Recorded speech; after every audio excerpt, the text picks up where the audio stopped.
All right. Welcome back, everybody, for another deep dive. Yeah. Excited for this one. Yeah, this is going to be a good one. Today, we're looking at a Twitter thread by Dr. Neha Chawla. Okay. And she's got a lot of great stuff on stress management for people with diabetes. Right. But really, this is something that I think applies to everybody. Absolutely. Yeah. Stress is something we all deal with. Yeah. And you can find her on Twitter at @TheStrongDoc. She's a health and fitness coach and co-founder of FreeGym. Awesome.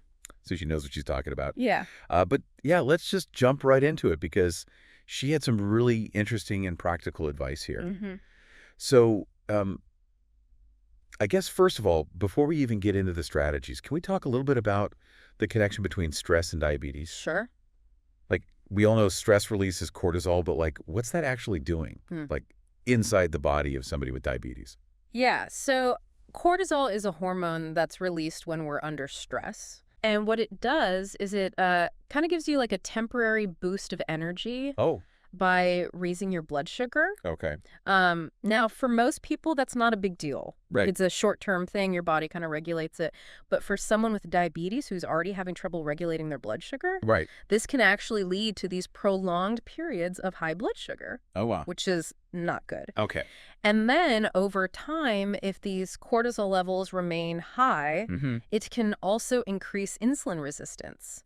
Yeah. Meaning that basically your cells are becoming less responsive to insulin. I see. So it's making it even harder to manage your blood sugar. So it's not just about, like feeling better. It's like literally affecting how your body's working. Exactly. Yeah. It's a very real physiological response. Wow. Okay.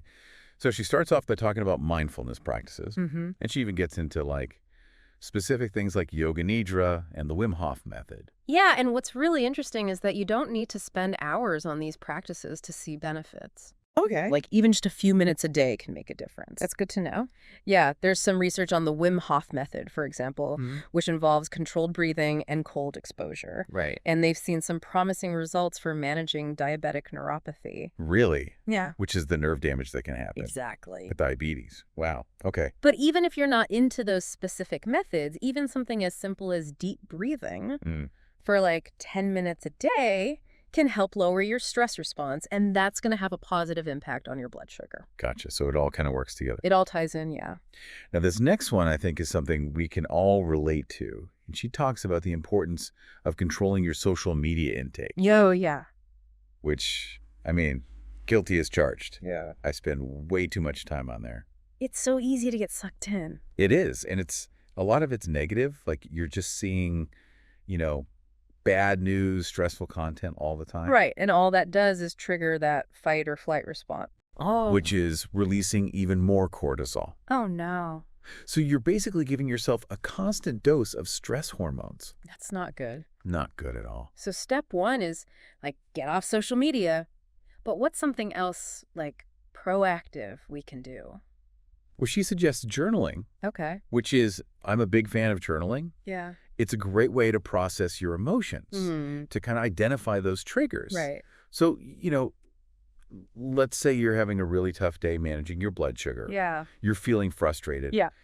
Just getting those feelings out on paper can really help to release some of that pent-up stress. I can see that. And you can start to see patterns too, right? Absolutely. Like maybe you're like, oh, wow, every time this happens, I get really stressed out. Exactly. And that awareness is key. Yeah. Because once you're aware of your triggers, you can start to develop strategies for coping with them. Love it. Okay, I got to ask about sleep. Okay. Because she mentioned sleep hygiene as a key strategy. Yes. And I am a terrible sleeper. Okay. What is the connection there to diabetes? So when you're sleep deprived, your body produces more cortisol. Ugh, of course. Which we know is not good for blood sugar control. Right. But it also messes with the hormones that regulate your hunger. Oh, really? So you're more likely to overeat, which can lead to further blood sugar spikes. So one bad night's sleep just sets off this whole chain reaction. It's a domino effect. Okay. I am definitely going to be prioritizing my sleep schedule after this. Good. What else can we do to combat that stress? Well, she talks about the importance of movement. Yes. Exercise is a fantastic stress reliever. Yes, I love exercise. And it has a direct impact on blood sugar as well. Yeah, like I always feel better after I work out. What's the science behind that? So when you exercise, Your body releases endorphins, which have mood-boosting and pain-relieving effects. Okay. And it also helps your body use insulin more effectively, which helps with blood sugar control. So even just like a quick walk can make a difference. Absolutely. Yeah, even small amounts of movement can have a positive impact. Perfect, because I don't always have a ton of time. Yeah. Okay, so we got the exercise. She also talks about learning new skills. Yes. Now, how does that help with stress? So learning new things keeps your mind engaged, Okay.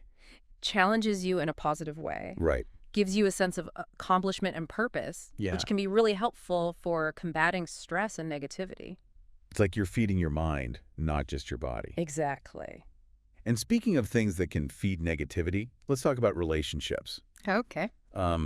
Because she emphasizes this, like the impact of our social circle on our stress levels. Yeah, your relationships can have a huge impact on your overall well-being. Right. Toxic relationships can be incredibly draining. Ah. They just add to your stress burden. Yeah. Whereas surrounding yourself with supportive and positive people can actually act as a buffer against stress. It's like having a built-in stress management team. Exactly. I love that.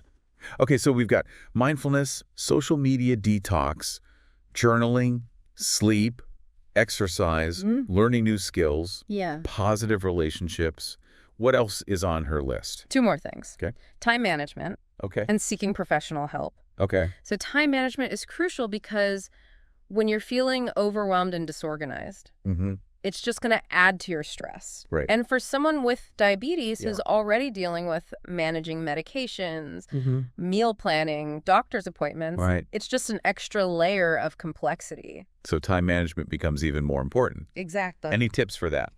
Well, prioritizing tasks. Okay. Breaking down large tasks into smaller chunks. Right. Using tools like calendars and reminders can be really helpful. I love a good reminder. And finally, she talks about the importance of seeking professional help when needed. Yes, absolutely. Which I think is great advice for anybody. It is. Sometimes stress and diabetes management can feel like too much to handle alone. Right. And a therapist or counselor can provide support, coping mechanisms, and even strategies like cognitive behavioral therapy or CBT, which has been shown to be really effective in managing both stress and diabetes. That's great to know. Yeah, and of course, connecting with a diabetes educator can be invaluable for getting personalized guidance. So it's great to know those resources are out there. So what would you say is like the biggest takeaway from all this? I think the biggest takeaway is that managing stress, especially for people with diabetes, requires this holistic approach. Okay. It's not just about one strategy. It's about creating a lifestyle that supports both your mental and physical well-being. And it's about finding what works for you. Yeah. Too, right? Like you don't have to do all of these things. Exactly. Just start small. Yeah. And figure out what works for you and what you can be consistent with. Absolutely. Now, if you guys want to learn more from Dr. Neha, you can find her on Substack. She writes some really great articles on health and longevity. And she's on there under the username The Strong Doc. Cool. And don't forget to check out FreeGym. They're doing amazing work in making health and fitness knowledge accessible to everyone. It's a fantastic resource. It is. So as we wrap up this deep dive today, I want to leave you with a question.